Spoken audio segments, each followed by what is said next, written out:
Bismillahirrahmanirrahim. Bismillahirrahmanirrahim. Assalamualaikum warahmatullahi wabarakatuh. Alhamdulillahirabbil alamin. Wassalatu wassalamu ala asrofil anbiya'i wal mursalin, nabiyina wa habibina Muhammadin wa ala alihi wa sahbihi ajmain wa man tabi'ahum bi ihsanin ila yaumiddin. Allahumma sholli ala sayyidina Muhammad wa ala ali sayyidina Muhammad. Harapan dan doa saya semoga saudaraku semuanya selalu diberikan kesehatan, dilapangkan rezekinya, diampuni dosa-dosanya, dipanjangkan umurnya, dan semoga kita tidak mati kecuali mati dengan beriman dalam Islam. Dan sempatkanlah menuliskan sholawat di kolom komentar. Insya Allah akan menjadi bukti cinta kita kepada Rasulullah Muhammad SAW. Semoga kita semua mendapatkan syafaat beliau di akhirat kelak. Amin ya rabbal alamin. Sahabat beriman yang dirahmati Allah, mungkin kita semuanya pernah bertanya kepada diri sendiri, mengapa hidup kita seolah susah, rezeki terasa sangat jauh, kesusahan demi kesusahan datang silih berganti, seolah hidup ini tidak berpihak kepada kita. Sedangkan kalau kita melihat orang lain, seolah hidupnya mudah, rezekinya selalu lancar, hidupnya terlihat sangat bahagia dan tidak pernah ada masalah. Kemudian muncul rasa iri yang dibarengi dengan pemikiran negatif, sehingga kita memandang curiga kepada orang lain tersebut dengan beranggapan misalnya jangan-jangan uang yang didapat adalah hasil korupsi, atau ia mendapatkan dari hasil menipu orang lain, atau jangan-jangan ia malah bersekutu dengan jin pesugihan, atau masih banyak yang lain. Hilangkanlah sifat iri dari dalam diri, dan marilah kita bersama-sama mengkoreksi diri kita masing-masing untuk mengetahui apakah kesusahan demi kesusahan yang datang kepada kita, termasuk kurang lancarnya rezeki yang datang kepada kita, apakah ini karena ulah kita sendiri. Padahal kita tahu Allah subhanahu wa ta'ala tidak akan menganiaya hambanya. Allah subhanahu wa ta'ala senantiasa memudahkan jalan hambanya. Namun kenapa masih saja seolah-olah rezeki itu sulit sekali datang kepada kita? Sahabat yang dirahmati Allah, ada 9 penyebab yang mungkin saat ini masih ada di dalam diri kita yang menjadikan rezeki sulit mampir ke dalam rumah tangga atau kehidupan kita. Yang pertama, apakah kita masih melakukan perbuatan syirik meskipun hanya di dalam hati? Yang dimaksud dengan syirik adalah menyekutukan Allah dengan sesuatu, yaitu bisa benda, tempat, manusia, dan sebagainya. Kita percaya bahwa rezeki yang datang kepada kita adalah karena kita memiliki benda keramat yang memiliki kekuatan mendatangkan rezeki. Padahal rezeki hanya datang dari Allah melalui apa yang dikehendakinya. Jika rezeki datang lewat seseorang, maka berterima kasihlah kepada Allah subhanahu wa ta'ala dan bersyukurlah kita karena dipertemukan oleh Allah dengan orang tersebut. Dan bukan beranggapan bahwa yang memberi rezeki adalah si fulan. Jika bukan karena si fulan, maka saya tidak akan mendapatkan rezeki itu misalnya. Jadi jangan seakan-akan memuja-muji si fulan yang mampu memberikan rezeki itu kepada kita. Pujilah Allah, bersyukurlah kepada Allah. Mengucapkan terima kasih kepada si fulan tentu diperbolehkan, namun janganlah berlebihan. Yang kedua, perhatikan sholat kita. Apabila saat ini kita masih mengerjakan sholat hanya 3 waktu, maka mulailah lengkapi hingga menjadi 5 waktu. Apabila masih malas, cobalah tambah 1 waktu lagi, lalu esok harinya tambah 1 waktu lagi. Perbaikilah sholatmu dengan bertahap, namun terus-menerus perbaiki. Dan ketika sudah lengkap 5 waktu, maka pertahankan dengan cara bersegeralah menunaikan sholat ketika terdengar panggilan azan. Hindari untuk menunda sholat, karena disinilah nanti sholat kita akan kembali seperti semula. Luangkan waktu yang hanya berkisar 10 menit untuk menunaikan sholat, karena waktu yang tersisa masih sangat panjang dibandingkan mengerjakan sholat yang hanya butuh waktu sekitar 10 menit saja. Yang ketiga, hindari menyakiti hati orang tua kita.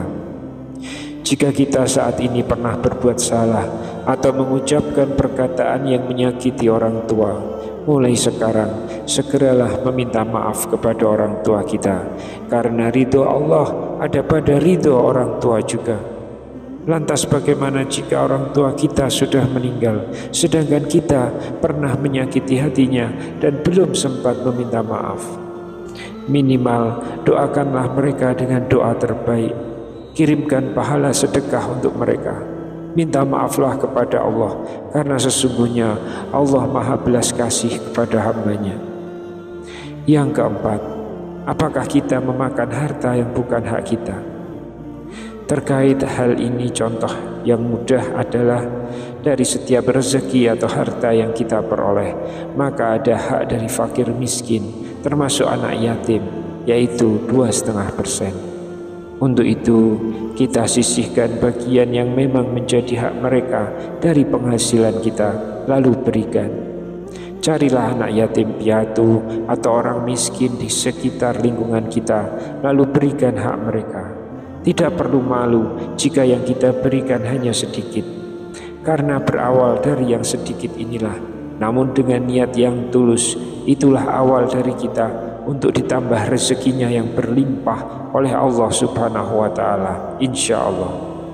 Yang kelima, berdagang dengan tidak jujur. Apabila kita hendak melakukan jual beli, hendaknya tidak mengurangi takaran, bahkan kalau bisa lebihkan sedikit takarannya dan niatkan untuk bersedekah. Apabila jual beli barang, maka utarakan barang tersebut sesuai dengan kondisinya. Misalkan jika kita menjual HP bekas, maka jika ada yang rusak, ceritakan saja kekurangannya dan berikanlah harga yang pantas. Masyarakat kita bilang, jika jujur itu hancur. Namun perlu dipahami, mungkin kita akan menerima lebih sedikit dibandingkan dengan yang tidak jujur, tapi yakinlah kita akan mendapatkan lebih besar di kemudian hari. Orang yang tidak jujur mungkin akan mendapatkan banyak di awal, namun setelahnya akan mendapatkan sedikit karena perbuatan kurang jujur yang dilakukannya sendiri. Untuk itu, jika sifat seperti ini masih ada pada kita semua, maka mulailah sedikit demi sedikit kita hilangkan, karena Allah Maha tahu apa yang kita lakukan. Yang keenam, jika kita sudah berumah tangga, hindari menyia-nyiakan atau menyakiti anak maupun pasangan hidup. Jika kita merasa kesal dengan kelakuan anak atau pasangan, maka cobalah untuk introspeksi dulu, kenapa anak dan pasangan kita belum bisa seperti apa yang kita inginkan. Kemudian bicarakan bersama dan temukan akar masalahnya. Dan apabila belum menemukan solusinya, berdoalah, lalu serahkan semua kepada Allah untuk memberikan cara terbaik sembari kita terus berikhtiar. Karena Allah sesungguhnya adalah sebaik-baik pemberi solusi. Yang ketujuh, berbohong. Berbohong merugikan orang lain yang kita bohongi, dan sifat seperti itu membuat kita jauh dari rezeki Allah Subhanahu wa Ta'ala. Menghilangkan sifat berbohong tidaklah mudah seperti membalikkan telapak tangan, akan tetapi bisa kita kurangi sedikit demi sedikit kebiasaan tersebut, dan mulailah tanamkan dalam diri kita sifat yang jujur. Meskipun di awal terasa sangat berat, Namun insya Allah hidup kita ke depan semuanya akan jauh lebih tenang dan lebih nyaman. Oleh karena itu, ketika pasangan kita ingin mulai bersikap jujur, hindari untuk saling menyalahkan, hindari menyudutkan pasangan. Dukunglah dengan perkataan ataupun perbuatan yang baik dan mulailah untuk saling memaafkan. Yang kedelapan, memerintah atau berkuasa dengan sewenang-wenang. Ketika kita sedang menduduki jabatan penting atau menjadi pemimpin dalam rumah tangga, hindari untuk menyalahgunakan kewenangan demi kepentingan pribadi. Misalnya karena jabatan kita kemudian memudahkan urusan seseorang dalam melakukan korupsi atau penipuan. Mungkin harta akan mudah diperoleh di awalnya, namun pada akhirnya akan menyebabkan banyak masalah, baik dalam rumah tangga maupun kesehatan. Dan bagi para pemimpin rumah tangga, hindari menyalahgunakan kewenangan dalam keluarga. Misalkan menjadikan pasangan atau anak layaknya pembantu rumah tangga. Perlu diketahui, pasangan dan anak adalah partner dalam mengarungi samudera kehidupan. Untuk itu, libatkan mereka dalam memberikan pendapat selama pendapat itu baik dan tidak merugikan orang lain. Yang kesembilan, pelit dalam mengeluarkan zakat atau bersedekah. Sifat ini bisa menyebabkan rezeki kita menjadi sulit. Dalam hal ini hukum alam itu berlaku. Maksudnya apabila kita mempersulit mengeluarkan sedekah yang menjadi hak mereka, maka Allah pun akan mempersulit rezeki yang akan datang kepada kita. Mungkin ada yang bertanya, bukankah Allah sangat luas rezekinya, lalu kenapa kita dipersulit untuk mendapatkan rezekinya? Hal ini karena Allah itu berdasarkan prasangka hambanya. Jika hambanya mempermudah urusan orang lain dalam hal kebaikan, maka insya Allah Allah juga akan memudahkan bagi hambanya untuk keluar dari segala kesulitan. Sahabat beriman yang dirahmati Allah, itulah 9 penyebab utama yang menyebabkan rezeki sangat sulit datang ke dalam kehidupan kita. Oleh karena itu, hindarilah dan tinggalkan 9 hal tersebut. Wallahu a'lam bishawab. Subhanakallahumma wa bihamdika asyhadu alla ilaha illa anta astaghfiruka wa atubu ilaik.